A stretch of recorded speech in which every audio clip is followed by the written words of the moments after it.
नमस्कार दोस्तों, एवरीथिंग अभिषेक YouTube channel पे मैं अभिषेक आप सभी का स्वागत करता हूं। निश्चित तौर पे ये वीडियो जो है कि बीएड कोर्स के लिए है, जो कि है जेंडर एजुकेशन के लिए, यानी कि gender school and society paper 6 BEd first year के लिए है। और इसमें हम जानेंगे, आपके जो भी सेमेस्टर में हो, इसमें हम जानेंगे महिलाओं के लिए जो संवैधानिक प्रावधान क्या किए गए हैं और महिलाओं को लेकर के क्या हमारा क्या कह सकते हो उसको अधिनियम लाए गए हैं संविधान के अंदर। तो इसके बारे में हम समझेंगे। यहाँ देख सकते हैं भारतीय संविधान में महिलाओं के लिए क्या प्रावधान किए गए हैं। बेहद ही महत्वपूर्ण क्वेश्चन निकल के आता है। संविधान के बारे में पूछा जाता है कि भारतीय संविधान में बताइए कि महिलाओं के लिए क्या क्या प्रावधान किए गए हैं। तो आप निश्चित तौर पे इस क्वेश्चन का जवाब इस तरीके से लिख सकते हो।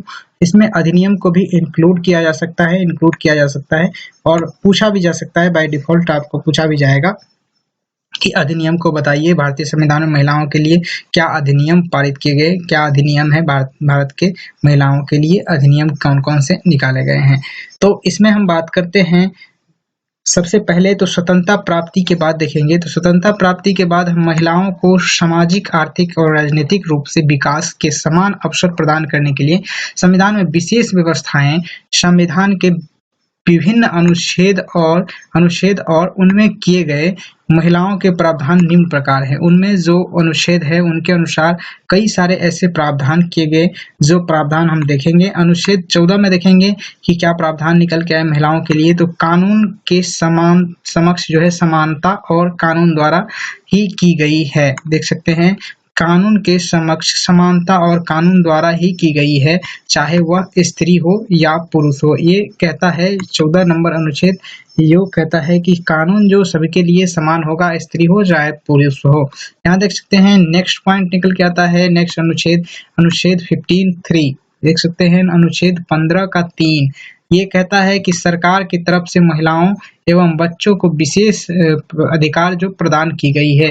सरकार के द्वारा महिलाओं एवं बच्चों को विशेष जो अधिकार है वो प्रदान की गई है संविधान के अनुच्छेद 15(3) के अनुसार।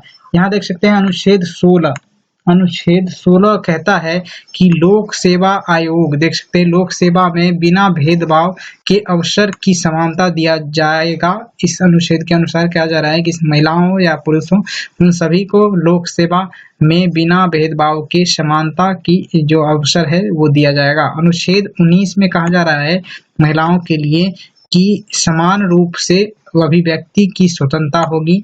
ये कह रहा है, अनुच्छेद 19 कह रहा है कि सामान्य रूप से जो अभिव्यक्ति की स्वतंत्रता होगी। यहाँ देख सकते हैं अनुच्छेद 21 में कहा जा रहा है कि समान रूप से जो प्राण व दैहिक स्वतंत्रता से वंचित न करना होगा। यहाँ पे इस अनुच्छेद के अनुसार कहा जा रहा है कि समान रूप से जो है कि प्राण व दैहिक स्वतंत्रता दिया जाएगा, चाहे वह स्त्री हो या पुरुष हो। यहाँ देख सकते हैं अनुच्छेद 23 और 24, अनुच्छेद 23 से 24 में कहा गया है कि भारतीय संविधान द्वारा नारी क्रय विक्रय पर रोक होगा, यानी कि जो लड़की का व्यापार होता है ये जो रोक होगा, इसका जो कानून है इस पर बेहद ही कार्रवाई की जाएगी। ये चीज लिखा गया है अनुच्छेद आर्टिकल 23 to 24 में। यहाँ देख सकते हैं अनुच्छेद 39 घ, ये देख सकते हैं अनुच्छेद 39 के घ में लिखा गया है कि स्त्री पुरुष दोनों को समान कार्य के लिए समान वेतन की प्रावधान किया जाएगा। यहाँ पर पुरुष और महिला हो, उन दोनों को जो समान पद पर अगर रहते हैं तो इन्हें समान वेतन की जो व्यवस्था की जाएगी, समान वेतन दिया जाएगा। अनुच्छेद 39 घ में कहा जा रहा था। अनुच्छेद 243 to 43 घ 9 देख सकते हैं, घ 9 में कहा गया है कि पंचायती राज एवं नागरीय संस्थाओं में 73वें संशोधन के माध्यम से महिला आरक्षण की व्यवस्था होगी। 73वें संशोधन के अनुसार नगरीय संस्थानों में 73वें संशोधन के माध्यम से महिला आरक्षण की व्यवस्था होगी। अनुच्छेद 43 243 घ में कहा गया है, यानी कि 243 घ नौ में कहा गया है। अनुच्छेद 42 में कहा गया है कि महिलाओं के लिए प्रसूति सहायता, यानी कि जो डिलीवरी के समय में उन्हें सहायता प्रदान किया जाएगा, छुट्टी दिया जाएगा ऑफिस में, ये चीज का भी प्रावधान किया गया है संविधान में अनुच्छेद 42 में। यहाँ देख सकते हैं अनुच्छेद 47, अनुच्छेद 47 में कहा गया है कि पोषाहार जीवन स्तर तथा, देख सकते हैं, पोषाहार जीवन स्तर तथा स्वास्थ्य में सुधार का दायित्व दिया जाएगा। वो अनुच्छेद जो है कि 47 के अनुसार। अनुच्छेद 330 देख सकते हैं, अनुच्छेद 330 यानी 330, अनुच्छेद 330 में कहा गया है कि ये 84वें जो संशोधन किया गया है, 84वें संशोधन के अनुसार लोकसभा में महिला आरक्षण व्यवस्था होगी, लोकसभा में भी महिला आरक्षण की व्यवस्था होगी, अनुच्छेद 330 में कहा गया है। अनुच्छेद 332 में कहा गया है क्या, तो अनुच्छेद 84वें संशोधन के अनुसार जो है कि राज्यसभा में महिला आरक्षण की भी व्यवस्था होगी, दोनों में जो है कि राज्यसभा और लोकसभा दोनों में आरक्षण की व्यवस्था होगी, ये कह रहा है। अब देखते हैं यहाँ पे निकल के आता है, ये तो प्रावधान था महिलाओं के लिए, अब निकल के आता है कि महिलाओं से संबंधित मुख्य अधिनियम क्या निकल के आया। जो अधिनियम सब देख सकते हैं, इसमें एक्ट जो बोल सकते हैं आप, ये क्या क्या निकल के आया। तो सबसे पहले देख सकते हैं बागान श्रम अधिनियम 1951, बागान श्रम अधिनियम 1951 ये कहता है कि महिलाओं, देख सकते हैं इसका उद्देश्य था कि महिलाओं कर्मचारियों के, देख सकते हैं महिला कर्मचारियों के जो बच्चे हैं उसको दूध पिलाने हेतु आवश्यक रूप से जो अवकाश प्रदान की जाएगी। ये अधिनियम देख सकते हैं किसमें लाया गया था, 1951 में, बागान श्रम अधिनियम। इसके अनुसार कहा गया महिलाओं को जो मासिक अवकाश जो मिलता है, ये इसका जो प्रावधान किया गया है अनिश्चित रूप से। यहाँ देख सकते हैं अगला पॉइंट निकल के आता है, जो अधिनियम है कर्मचारी राज्य बीमा विनिमय अधिनियम 1952। कर्मचारी राज्य बीमा विनिमय अधिनियम 1952 में कहा गया है कि प्रसूति लाभ के लिए दवा को चिकित्सीय प्रमाण पत्र की तिथि से मान्य किया जाना। यहाँ कह रहा है कि प्रसूति लाभ के लिए दवा को चिकित्सीय प्रमाण पत्र की तिथि से मान्य किया जाना, जब से उसका प्रमाण पत्र है तब से आपको इस चीज को मान्य करना होगा। और यह देख सकते हैं नेक्स्ट अधिनियम था 1952 में लाया गया था खान अधिनियम। खान अधिनियम के अनुसार है कि भूमिगत खानों में महिलाओं का नियोजन या नियोजन कह सकते हैं, नियोजन में रोक, यानी कि भूमिगत खदान जो है, कोयले के खदान, ये इस सब के खदान में महिलाओं के जो नियोजन है, महिलाओं के काम करने पर रोक लगाया जाए, ये कह रहा है अधिनियम 1952 खान अधिनियम। ये कहता है अगला अधिनियम है प्रसूति सुविधा अधिनियम 1961।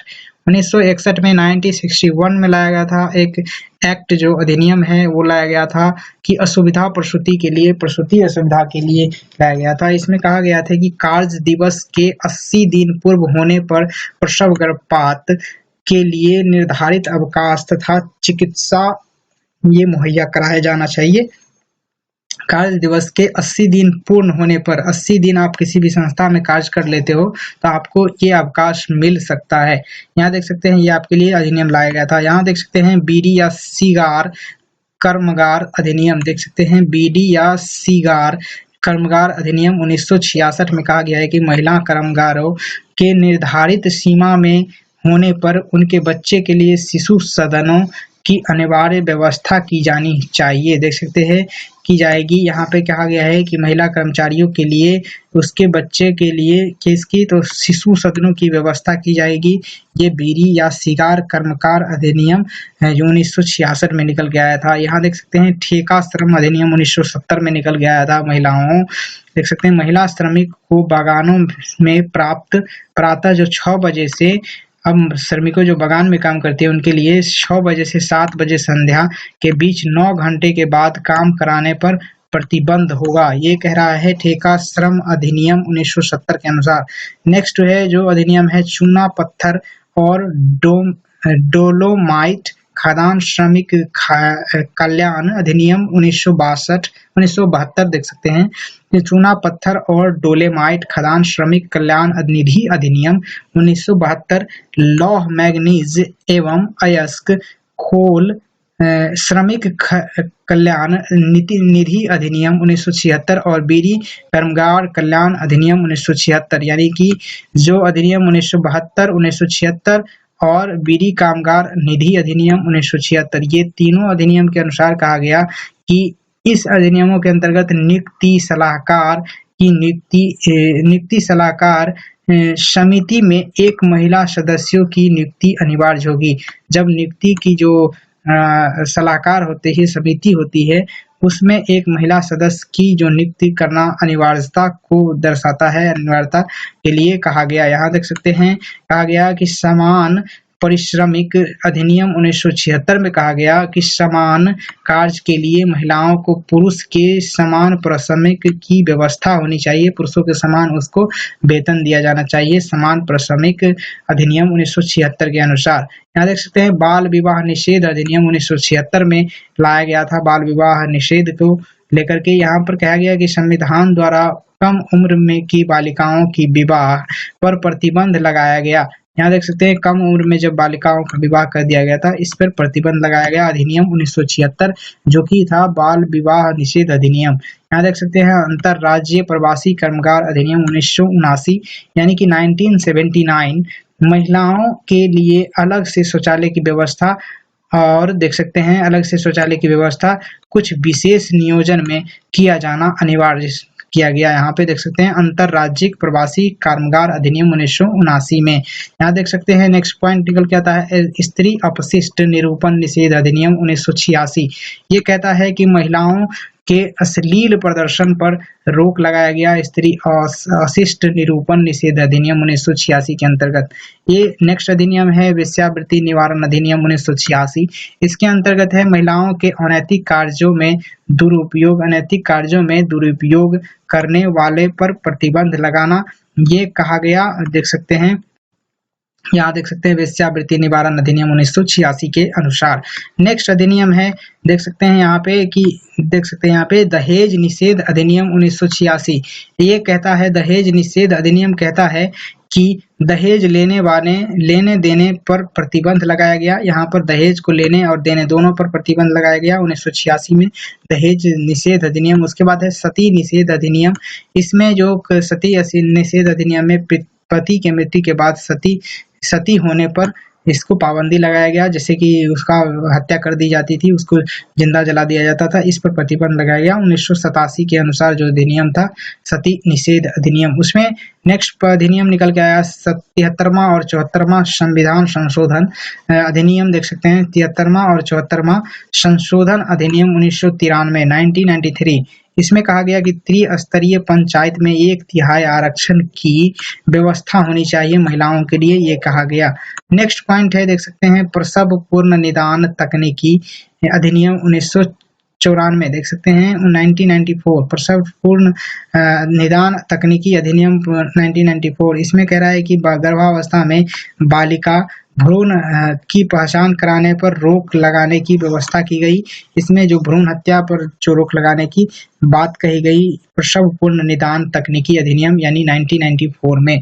इस वीडियो में हम जाने अधिनियम के बारे में, महिलाओं के लिए कौन से नवीन अधिनियम लाए गए, कौन से अधिनियम लाए गए थे, और साथ ही साथ हम जाने महिलाओं के लिए कौन कौन से संवैधानिक प्रावधान हैं हमारे संविधान के अंदर, कौन कौन से अनुच्छेद के अंतर्गत आता है। इस वीडियो में बस इतना ही, तब तक के लिए जय हिंद, वंदे मातरम। नेक्स्ट वीडियो जरूर लाऊंगा। Thank you for watching this video.